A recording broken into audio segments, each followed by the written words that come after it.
So in talking about Ai's change and how much she changed after associating with this like theater group, on one hand, I'm like, okay, her having that intimate relationship and, and that mature relationship with this other person led her to the changes that she made. Mm-hmm. But on another hand, because of the nature of this show and characters like Aqua, it makes me question if the person who I found was very meticulous with their approach to things and thought of things in a similar way that Aqua's thinking of things, or like the director has thought of things and the back ends of things, Mm-hmm. and then informed or tried to tell I to be truly successful, you have to appear like this, you have to go to these restaurants, you have to dress this way. Did I make all of those changes just because she had this relationship,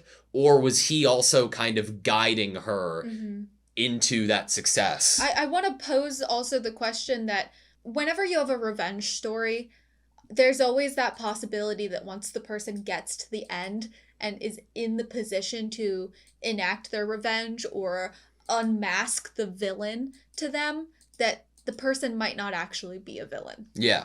And we do believe that the stalker probably, that was the guess, that the stalker got Ai's information or new address from this love interest, the father of Ruby and Aqua. Yeah. But could they have stolen it from the person? Could they have taken it without that person knowing? It's possible that at the end of this, it's actually going to be someone who had a care for Ai, especially at the time, and in a way maybe helped her kind of develop this wall and armor and personality that she created to become really popular in B Komachi. I like that idea. It's definitely like on the table as a possibility, but in my mind currently, the only way the person didn't intend for this outcome to happen and it was an accident would be if the person who did it was Saito, like the president who left and left Miyako like to handle the entire company. Because in that instance, I can imagine him accidentally doing something and then running away after realizing he was the one who caused it. Mm-hmm. But if it's just a character we haven't met yet, and then Aqua would confront him to then be told that it wasn't intended to be anything and he was just trying, I think that like that would break Aqua's character in a way. Like, I don't know what he would do with that information. Which could be interesting. I, at the moment, find it hard to believe that at the end of the tunnel, this person is going to be anything more than someone who maybe just wasn't ready to be a dad or didn't want to be in the spotlight, and that's it. That's their only crime. Yeah.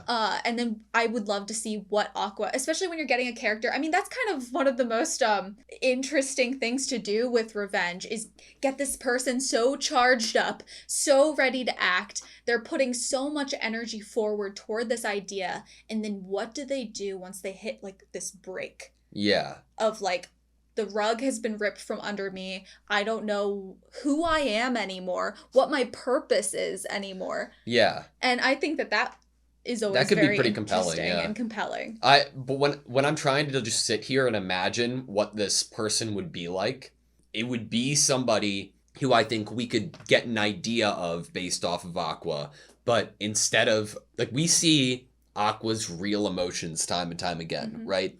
Whether they're like malicious by how he's manipulating the situation sometimes or not, we see what his true feelings are. I imagine who this person is somebody who is very analytical and goes about things the same way, but has none of that in terms of empathy or emotion to anybody else other than themselves. That would be like, okay, I could see the direct consequences of I having kids or coming out with kids and like how that would affect me, and that would be a slight inconvenience to me, so I'm just gonna like just deal like with someone it. Just so cold that they narcissistic almost, or just don't want to be bothered by the inconvenience. Like I could see them interacting with Aqua and Aqua being like, but how could you do this is a person, this is and she was like, oh well, look, B Komochi's back anyway. She didn't matter at all. And Aqua would be like fucking livid and like go for the kill or some shit. I don't know. Like I could see an antagonist being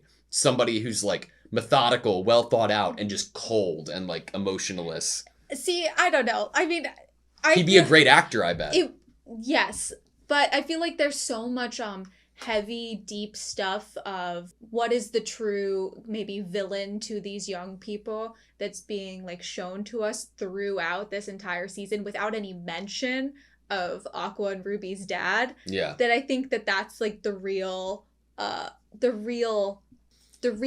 depth that is meant to be highlighted and talked about, and that the revenge story is just something that is personal to the personality and actions of the main character throughout this journey, and maybe it is what blinds them to certain things. It is what the catalyst or device used to move them throughout this story. Yeah. And not the actual like end game biggest villain at the end of the story. Yeah, I could see that as well. Do you remember earlier in the season, like I think it had to have been the prologue, when I brought out the sand of the star sand, right? The star sand of the person of the killer. It's after he stabbed her, yeah. And then she was like, "You're the one that brought the sand."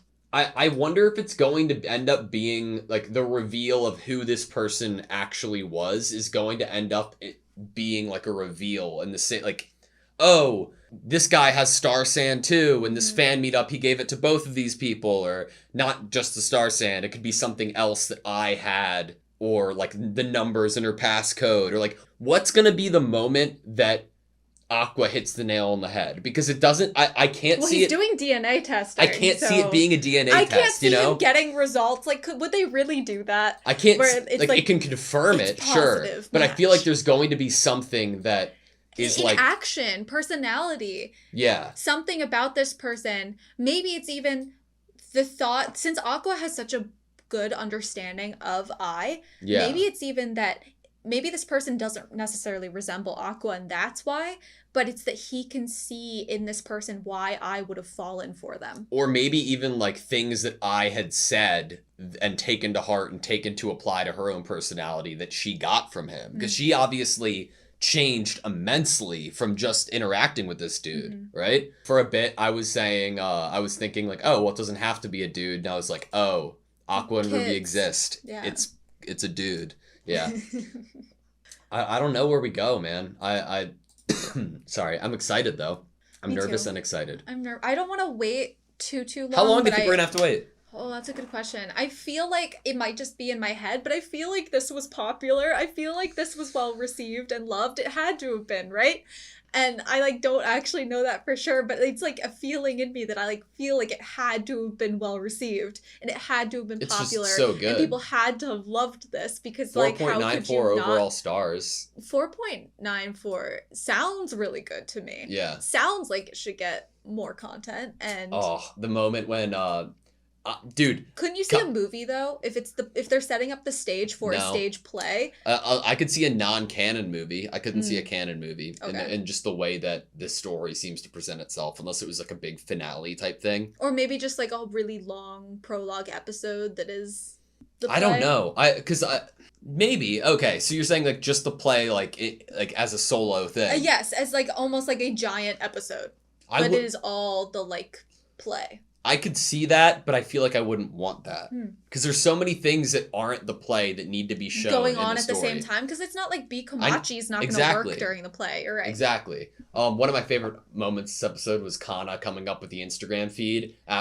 First of all, Mem double meaning again. Mem liked the picture before anybody else. It was immediately. And then Kana being like, you should probably schedule these posts. Like that. Yeah, she was like, yeah, some stalker's gonna find you. I'm like, there's another double meaning thing happening here. But she's right. We're not talking about myself, right? But she is right. It's really good advice. And honestly, it's kind of nice of her to be giving them this advice. But she is looking out for Aqua, too. She doesn't want anything bad to happen to Aqua. Part of me was a little surprised that Aqua's response to Akane being like, does this picture work? Was like, oh yeah, whatever. Like, part of me was like, he would have been like directing it to make sure it was the perfect like angle. That's you putting too much of yourself into this character. But like I could see like him wanting to like have his like arm slightly close to Akane to make like you know the rest of social media be like, ooh. That is maybe a little bit of a surprise that he didn't try to manipulate like how that picture came across a little bit better.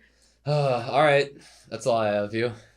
I think so. I'm really entertained and interested specifically in what they're going to be doing, pitting these two girls against each other in both the play and in real life. And we know they have a history now where they obviously don't like each other and they both like the same guy.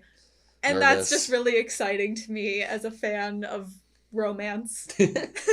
I just want everybody to be happy, but that's not why I love the show. So I don't know. I don't really have any, I don't watch a lot of like, what would you even classify the show as? It's not a romance, right? Well, I mean, it might be turning into one if that's going to be the main focus of the next season is this play. I mean, if we have two characters that are in love with the main character. But I still wouldn't classify it as a romance. Yeah, no, it has romance elements. I'd say a drama. A drama. A drama is good. If this was a romance anime and we went into the second season, there's obviously that relationship between being a supporting character versus being the main character. You know, the supporting character is going to try really hard to win the heart of the protagonist, but it never actually happens. And, you know, even though Akane seems to be like somewhat have this jealousy of Kana stealing all these roles from her, Akane has like the better position because she's the princess in the play. She is the main character and the supporting character is Kana. Actually, quick, two more things. The dude who is spearheading the Tokyo Blade project with the white and the black hair. I feel like we're gonna learn a lot more about him. His the back of his iPad has the same symbol that that Ruby and Aqua had on their sweatshirts, which I thought was a pretty nice touch. And also, this dude on his phone looks like someone that we've seen before. But does he look like someone from another show?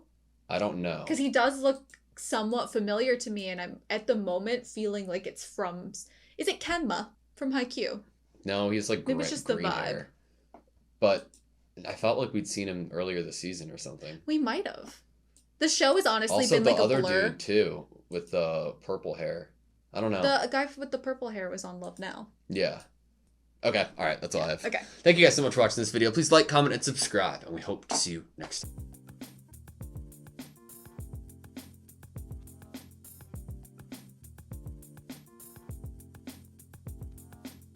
It makes me question if the person who I found was very meticulous with their approach to things. It makes me question if the person who I found was very meticulous with their approach to things.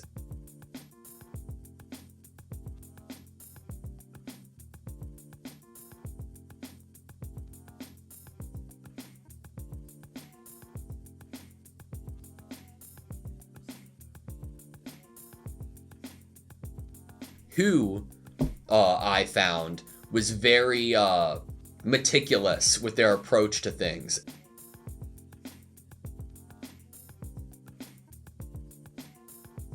Who I found was very meticulous with their approach to things.